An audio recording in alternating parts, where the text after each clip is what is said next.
Welcome to Bluegrass Brooklyn, our podcast all about the music we love, straight from the Bluegrass borough of Brooklyn, New York. For many years you've been on the road, telling stories of the kinfolk you left back home, singing songs of the country, how you'd roam back someday. Welcome to Season 3, Episode 6 of Bluegrass Brooklyn. I'm Mike Wilner. And I'm Liz Wolfe. This week we get to meet Martha Spencer and Lucas Pasley of the Wonderland Country Band. They come from the heart of the Blue Ridge Mountains in Virginia, North Carolina. Both of them carry the tradition and heritage of old time and bluegrass music, as well as a lot of great original music, and they got some interesting things to say. And in the introduction, we listened to You've Rambled Too Long from Martha Spencer's Wonderland album. And then after that, we're going to have some jam talk about what's the differences between the jams and the different places we've gone. Yep, interesting stuff. So what else is going on with you, Liz? Well, I personally am very excited about going to IBMA next week. Oh, yeah, me too. It's my second time going. And so now, I'm the expert, evidently. Everybody's asking me about it. But it's going to be in Chattanooga, and we've got different things happening. They have this festival, and then they have this ramble where you can go to different venues and watch up-and-coming bands. So that's exciting. Also, Pete Wernick and Austin Scalzo are going to be doing a Wernick class both Friday and Saturday for a couple hours, which is free. So if anybody's there and they want to go, they could do that. That's going to be fun. I'm looking forward to it. And I think we're going to get a chance to do some remote podcasting there. We'll meet up and compare notes once we've been there for a couple of days. There's so much to do. But of course, my favorite thing is jamming. Yeah. Jamming. It's just fun. You just walk around. There's just jams everywhere happening. And you just play. Absolutely. Going to wear out some strings on my fiddle. That's for sure. I can't wait to get there. Anything locally happening, Liz? Well, there's no shortage of jams happening, and I did do one, and I'm going to do another of what I call a super slow jam. So anybody listening that is like, this is starting to sound like fun, I want to learn it, and you just want to get a little taste of it, go to bluegrassjamsnearme.com, where I have the super slow jam listed, also some jams in New Jersey happening, lots going on. Yep, and through the end of October, we'll still be at Delia's Lounge on the first and third Saturday of the month, 3 to 6 p.m. It's a great time. We usually kick it off with a featured performance by one of our musicians who does a half-hour set with the house band, and then we'll roll into some open jamming, and it's a lot of fun. So before we get started, please remember to follow us at Bluegrass Brooklyn. Brooklyn is spelled BKLYN. You can visit us at bluegrassbrooklyn.com. And as Liz mentioned, if you want to find jams in Uptown Manhattan, Bronx and Riverdale, check out bluegrassjamsnearme.com. Anything else, Liz? No, let's just get to that interview. Yep. Okay, let's roll.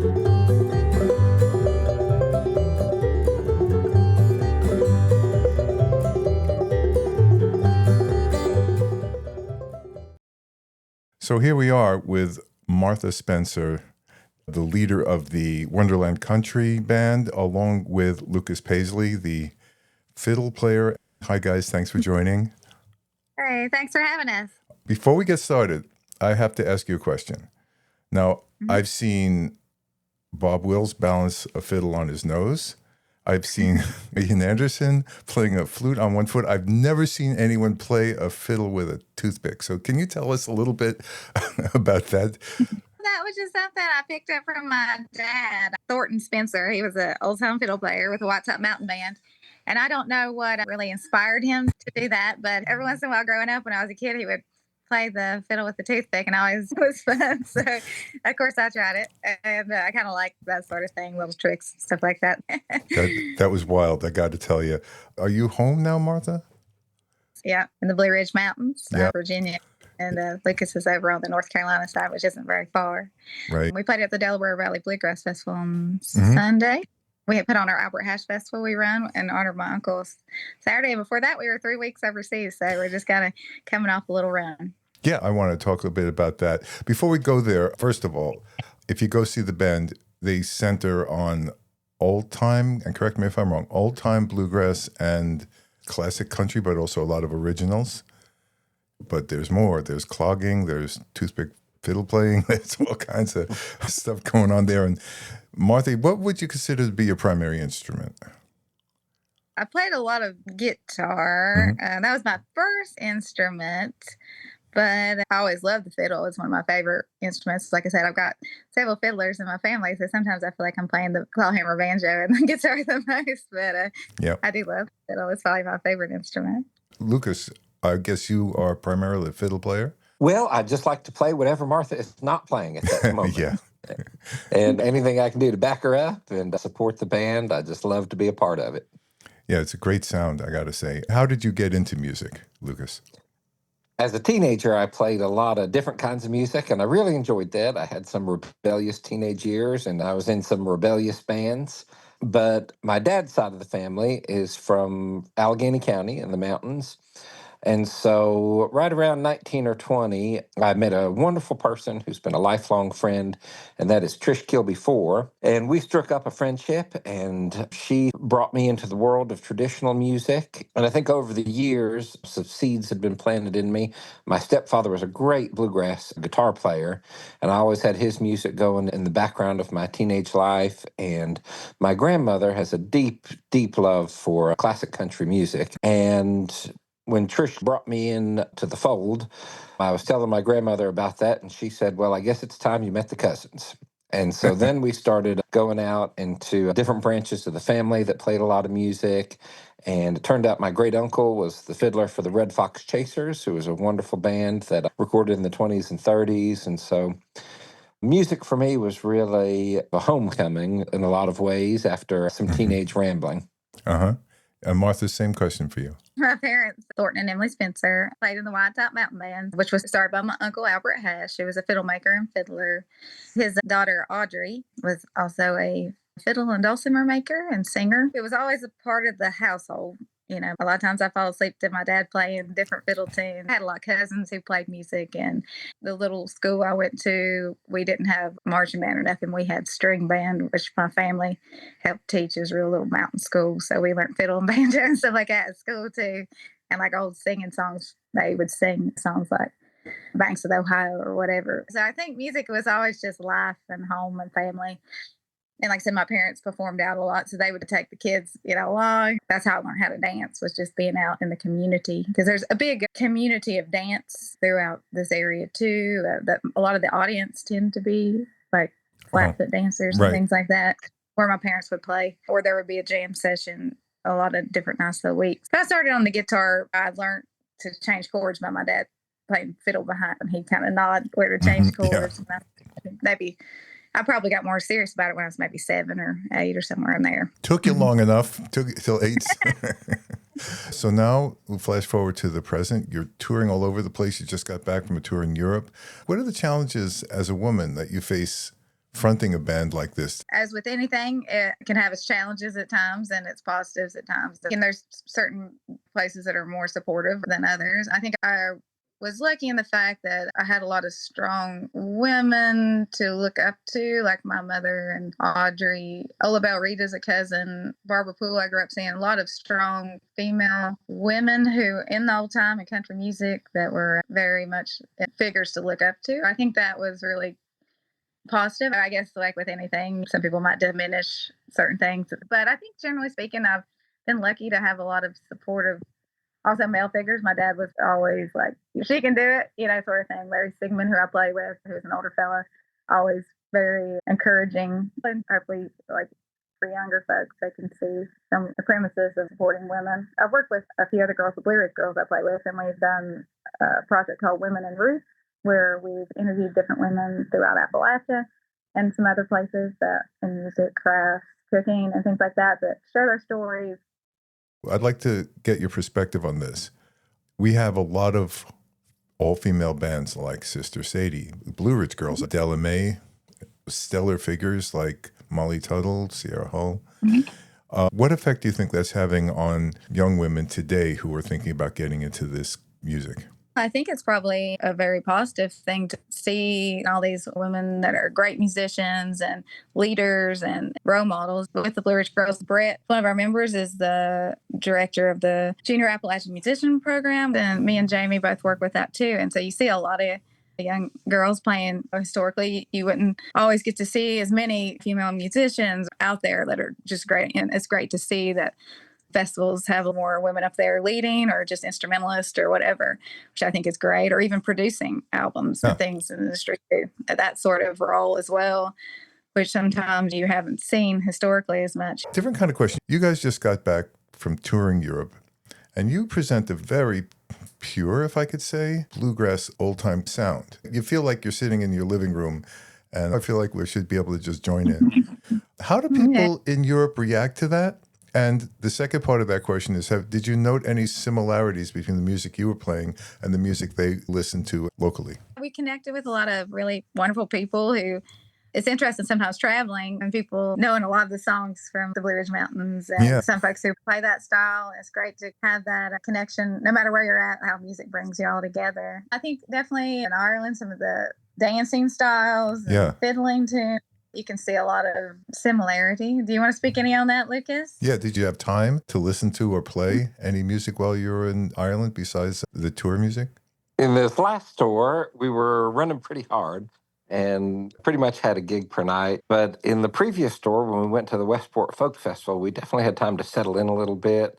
And it was just great to feel the overlap between Irish music and Irish musicians and the love that they had for our music and the mutual respect. I remember going to a jam at Matt Malloy's pub in Westport. I was eager to hear a local Irish jam, but they were eager to be a part of the festival. They were doing Irish bluegrass versions of tunes to be a part of the vibe of the festival. And it's just a beautiful thing to see in that really traditional pub. Very cool. And Martha, what about you? There's this one place we play called Rusty Spur. It was a neat spot in Northern Ireland where we played our set, but then afterwards people shared songs, singing a cappella and things like that, which was pretty cool. Some of the ballads and things like that have made their way over here too. There was a fiddle maker there, so it was kind of cool to get to visit with them a little bit. So speaking of touring, you're getting ready to go on tour again, I understand. Yes, that's right. We're heading out west. September 17th, we'll be at Dee's in Nashville. Oh, cool. Yeah, which is a good spot. And then out in Arizona and New Mexico.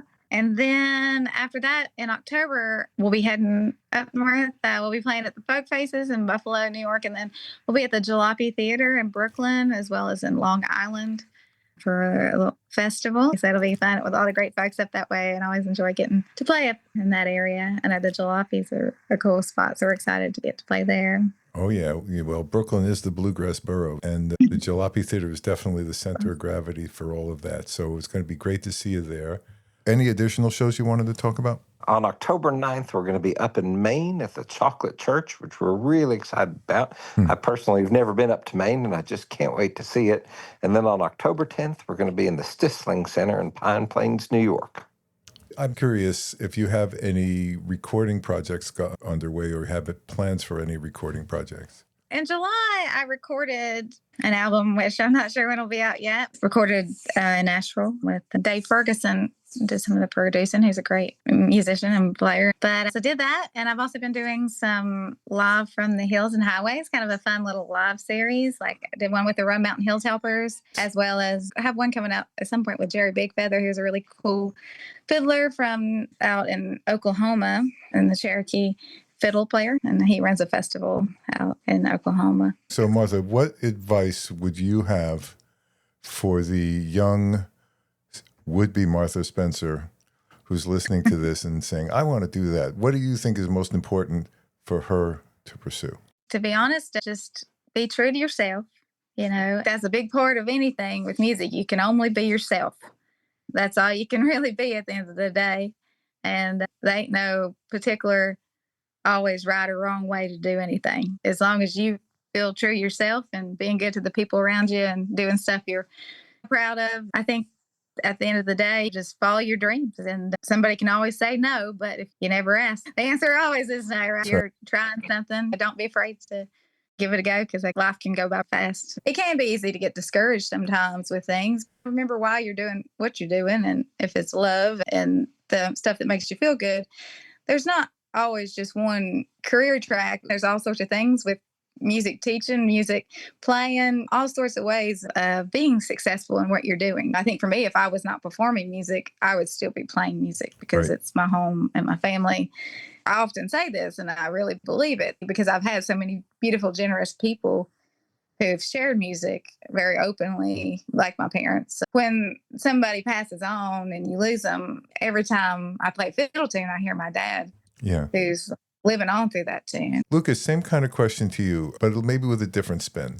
What would you say to a guy like Mike, who's in his late 60s and was foolish enough to get hooked on the fiddle and is climbing the nearly vertical learning curve of this instrument? What's your best advice to me? The advice I would give would be to keep in mind a goal that I really believe strongly in. And it comes from a quote from Jerry Milnes that I just love. And he said something like, when you can fiddle who you are, when you can fiddle your personality, then you've reached a goal. I really think that's just one of the most beautiful statements about music. Some people are very complicated and sophisticated in their music, and then some people are very straightforward and simple. And I would just say your goal is to develop your skills enough so that who you are can come out in your music. And if you can just get to that point, then that's really all there is to it. That's what it's all about. And that's a lot to be happy about and proud of and thankful for. Just wanted to add in a little bit on this emphasis on creativity, which I think is so important in keeping music alive. Mm-hmm. I think sometimes we err on the side of replication, and I think replicating can be a wonderful learning process and really learning the techniques of the old timers, and they can make our playing so rich and well rooted. But I do think it's important to remember how creative those old timers were, and that they were really pushing the limits and trying to sound distinct and unique. And I think it's what I would call the traditional musician's dilemma. You've got to honor your tradition enough that you're a part of, that you're showing respect for that and being a part of the tradition. But if you don't put yourself into it, then the music doesn't feel that alive. I love this quote from Benton Flippin, a wonderful fiddler from our region. And he said, "There's no point to try to sound like the other man. Don't even try, because you can't. You've got to sound like yourself and have your own style. It's the way it's supposed to be." And I really love that. He concluded there by saying, "It's all cream taters, just fixed a little different." And and I think that fixing a little different part is a really important element to keeping the music alive and vibrant. Absolutely great advice. I've heard you play old time and I've heard you play bluegrass. What other styles or genres have you been involved with? Just really bluegrass, old time, and country. Mm-hmm. But I do love a quote from the liner notes of a Jenny Hawker album that I've thought a lot about. I think the album was called Letters from My Father or To My Father or something like that, but Mm-hmm. it was songs that her father loved. She said something like this: "On this album, you'll find a mixture of country, bluegrass, old time, and gospel, what my daddy just called music." I love that quote. And Martha also shies away from being pigeonholed in any particular genre. And I love a quote from her dad when he said there's just two kinds of music, good and bad. So, Martha, you got to go. Anything else you want to throw in, Martha, before you go? If anybody wants to check out Martha Spencer music, and I will be touring around. Like I said, I have a new album out hopefully pretty soon. Looking forward to hopefully seeing some folks when we're up at Jalopy and some of the festivals. It'll be great to see you and I appreciate you having me on your show. Martha, thanks a million. Young Rover, are you planning to stay? Or only a passerby? And now it's time for Jam Talk. Liz and I like to just chat about different aspects of jamming. Today, we're talking about the diversity and variety in jamming, what the different structures, what is valued and focused on in jams, and how singing is perceived and integrated into jam. So Liz, let me kick off because probably the most striking difference I've encountered recently is I was up at the Ashokan Center for Southern Week and sat in a bunch of Cajun jams. So yes, Okay. we sit in a circle, but in a Cajun jam, the accordion is king. The accordion kicks off a song, drives the song, and is the one who's looking around the circle pointing at people. It's quite different. There's not everybody quiets down and someone takes a break as much as someone gets to play the melody and do a little bit of ornamentation and embellishment on the melody, but it's not like in a bluegrass jam where people just completely improvise. So it was quite a different experience for me. What have you encountered in terms of different structures or different types of jams? Yeah, well, this came up for me this summer. I was at the Foxhole, which is the pre-Gray Fox Festival, where it's really, there's no bands, it's just people camping and playing. And I've gone several years now, so I've gotten to know the different campsites and what to expect when I go to different ones. And we had a bit of a moment because, as I have often said, am not what I would call a picker. I'm working on that, but my focus is singing. Right. And there was a jam where the focus was very about picking. And there was a way in which the energy shifted when I came because I wasn't focused on the picking part. And so I was focused on the singing part, but that wasn't the focus of the jam. So it was a little weird, like, oh, this new energy came in and it's detracting from what we want to do, which is show off our banjo and mandolin skills. I was with my sister, and of course, my sister and I sing a lot. And so we wandered down to another campsite where Jeff Horton and his camp, and there was a group of about 6 people. And they welcomed us because they are singers, and that's what they valued in their jam. And we had the best time for the next 2 hours, just everybody, my sister and I harmonizing, and they really appreciated that. And then we got to harmonize with Jeff. And then there were other really great singers too, and people were gathered around and watching. And it contrasted for me in a beautiful way how what is valued in his jam is where you go, as my sister would say, go where you're wanted. Yeah. Right? So I know that a lot of people have experiences of going to jams and feeling like they aren't wanted, but maybe it's not that they're not wanted particularly as it is that what's valued in that jam may not be what you value. Interesting point. I have had that experience in different ways as well. For example, I tend to be a more traditional bluegrass, old time, Western swing even, but as a new jammer, I would go to a jam and someone would call a Dylan song or some more modern rock song. And I'd be in my mind like, oh, I don't want to play this. I want to play Can't You Hear Me Calling by the Stanley Brothers. But the fact of the matter is there's a culture in a jam. There's an expectation of what songs and kinds of music that's going to get called. So if you don't like the jams where all kinds of modern rock and other kinds of music gets called, don't go. I think you made a great point that don't go where you're not wanted, but the other side of that coin is there is some place you are wanted. I would urge newbie jammers, if you go to a jam and there's somebody there who is maybe less sensitive towards you as a beginner, or somebody keeps calling songs that you don't like, well, that person may not be there next week. So don't give up on a jam just because one week is a negative experience. Other nuances are, is it okay to have a music book or not? And anyone that's come to a jam where I am, for the most part, 80% of the jams that I do have my book. As many people know, I have this songbook I've put together. There are copies of it everywhere out in the wild. So I always have it out. And I do that because I want people to feel comfortable in being able to reference words. A lot of people can't remember words, and that's a lot of reason why people don't call songs, because they can't remember words. So I want people to feel comfortable. Even if I have now gotten to a point where I have maybe 10 to 15 songs memorized that I could call easily at a jam, but there's songs I want to sing that I don't know the words to, and it's boring to sing the same songs over and over again. Yep. But there are jams where it's explicit. no books, because that's the classic way. Even Pete Wernick, when the Wernick classes, he doesn't want to see music stands and books. We don't want to be staring down at books But that's the because thing. Yeah. then we're not looking at each other. Yeah, sorry to interrupt, but you triggered me there because I kind of agree that, I more than kind of agree, that if you're a jammer who needs the support of a lyric sheet or something, that's fine.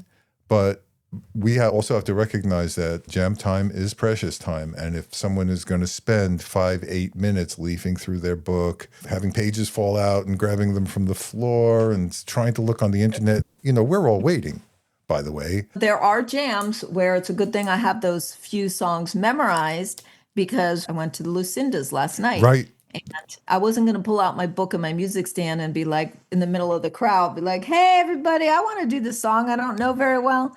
But that's another nuance of a style of jam. There's the music welcomers and the not music welcomers. There's another aspect to that.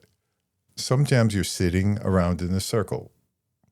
And when you're sitting in a circle, having a music stand or having something balanced on your lap or whatever is fine. Some jams, and we do this at Delia's as well, there's a mic. And people are moving to and from the mic and everyone's standing. And someone who is dependent on having the music out should probably figure out how to accommodate the fact that you're standing. So that's another difference I've encountered. Standing versus sitting is a big deal. Mic versus not mic is a big, big deal. Yes. I want to go to the standing versus sitting because I always stand up when I jam. It's very unusual to see me sitting. The only time I'll sit is if it's 2 a.m. and everybody else is sitting and it's just dopey that I'm like the one person standing there. Yeah, that's right. First of all, you will sing louder and you will sing better if you stand up. So for those of you who are a little self-conscious, and we're going to do another jam talk about singing another time, but if you're a little self-conscious of your voice or you can't be heard, stand up. Get a strap for your instrument. Stand up, you will sing better. But not just that, when people stand up, it's just a higher energy. Yep. And I love the jam. I love a stand-up jam. Yeah, well, as a fiddle player, you'll note that most fiddle players stand up anyway because we're the center of attention, the only important instrument there anyway. So That's right. Of course, we always want to have a chair available to you. At the same time, just notice that you will have more energy if you're standing.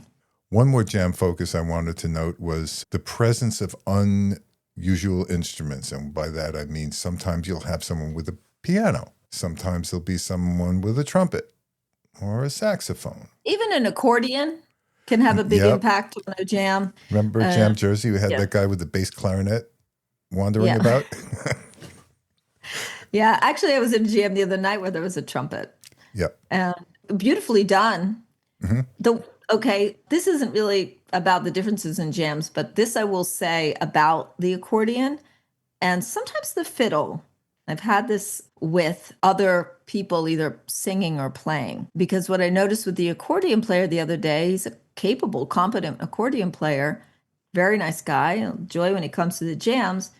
He was playing the tune because that's what you do on the accordion. He's playing the tune, but then I always get a little bit like, you're playing over me, basically. Right. And that is a difficult balance. That, again, doesn't relate to types of jams, but types of instruments at jams and how to play competently together. Yeah, for the jammer encountering these different instruments, I think the first step is tolerance and wait and see, because sometimes it's great. Someone really knows how to lay back on the accordion or how to play softly on the piano and really accompany. Like at Porch Stomp, when there was a sousaphone playing, Tuna mentioned it in her podcast episode. Yeah, that's right. He was playing the bass. So that was great. Everybody loved that. There's a wide variety, and I think the message that I got from it as a maturing jammer was expect the variety, and I don't have to subject myself to something I don't want to be at. But on the other hand, I'm not going to judge a jam by one session. I'm going to come back a few times and just see if I can pick up on the character and the culture and see if I fit in. Absolutely. And I'll end by saying that people get to know each other at jams over time. So sometimes you might go to a jam and it almost can feel cliquey because they all know each other or they sing harmonies together. And there are some jams that I just went back to enough times to start to get to know people. And now I don't feel excluded or cliquey. Right. So that's important to keep going, to jams. That's the lesson of the day. That's my philosophy. Keep going to jams. That's right. Check out the jams, enjoy, and we'll catch you next time on the next Jam Talk. All right. Thanks for joining.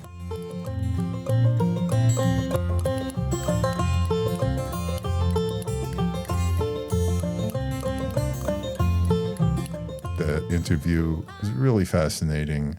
I particularly loved Martha's comment that when she hears a fiddle tune her father taught her, it's like he's living on through the music. And that really, really struck me. Quite a lot of heart and soul in that band. Liz, what's happening next episode? I am so excited because for next episode, I have banjoist Allison Brown coming on. For those of you who are banjo players, you might be thrilled to know that Allison is doing a banjo camp in North Adams, Massachusetts, October 6th through 10th. She's got Kristen Scott Benson and BB Bonus with her. It's going to be an amazing event, which you will hear all about next week. And I love that it's an all-female faculty and excellent, excellent banjo players. So for you banjo players, that's coming up next week. Yep, that's going to be awesome. Don't forget to follow us at Bluegrass Brooklyn on Instagram, bluegrassbrooklyn.com. And if you're interested in finding jams in Uptown Manhattan, Bronx or Riverdale, bluegrassjamsnearme.com. All right, so why don't we wrap this up, Liz? Yes, let's do it. And thank you so much for listening. We look forward to seeing you around the Jam Circle. I once longed to be a wildflower, painted pink or purple on the road I wandered. So We're listening to Come Home, Virginia Rose from Martha's Wonderland album. still had hope of me.